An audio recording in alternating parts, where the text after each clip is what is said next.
देशातील सर्व जाती धर्मांच्या लोकांना स्वातंत्र्य प्राप्तीसाठी एकत्रित आणून महात्मा गांधीजींनी राष्ट्रीय एकात्मता निर्माण केली।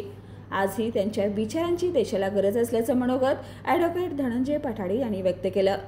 कोल्हापुरातील पापाची टिकटी येथे विविध परिवर्तनवादी संस्थांतर्फे महात्मा गांधी जयंती प्रसंगी ते बोलत होते।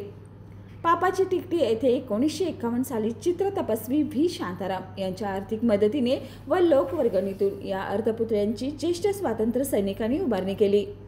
सुरुवातीस महात्मा गांधीजींच्या पुतळ्यास ॲडव्होकेट धनंजय पठाडे यांच्या हस्ते पुष्पहार अर्पण करण्यात आला।